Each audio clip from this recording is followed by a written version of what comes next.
எல்லாருக்கும் வணக்கம். நம்ம இன்னைக்கு எதை பற்றி பார்க்க போகிறோம் அப்படின்னா, நம்ம வந்து கோட் படம், அதாவது the greatest of all time படம் ரிலீஸ் ஆயிருக்கு. அதில் வந்து 4 சாங்ஸ் இது வரைக்கும் ரிலீஸ் ஆயிருக்கு. ஃபஸ்ட்டு சாங் வந்து விசில் போடு, ரெண்டாவது சாங் வந்து சின்ன சின்ன கண்கள், மூணாவது சாங் வந்து ஸ்பார்க்கு, நாலாவது சாங்கு மட்டை ரிலீஸ் ஆயிருக்கு. இந்த 4 சாங்லையும் உங்களுக்கு பிடிச்ச சாங் எது அப்படின்றத கமெண்ட் பாக்ஸில் கமெண்ட் பண்ணுங்கள்.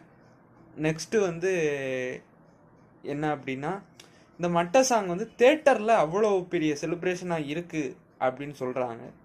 நான் இன்னும் படம் பார்க்கல, பார்த்துட்டு அது எப்படி இருக்குன்னு என்ஜாய் பண்ணுறதுக்காண்டி நான் வெயிட் பண்ணிக்கிட்டு இருக்கேன். அதில் வந்து முக்கியமான ஒரு கேமியோ சர்ப்ரைஸ்லாம் இருக்குன்னு சொல்லியிருக்காங்க. படம் பார்த்தவங்க படம் எப்படி இருக்குது அப்படின்றதையும், அந்த 4 சாங்கில் உங்களுக்கு எந்த சாங் பிடிக்கும் அப்படின்றதையும் உங்கள் கமெண்ட் பாக்ஸில் கமெண்ட் பண்ணுங்கள். ஓகே.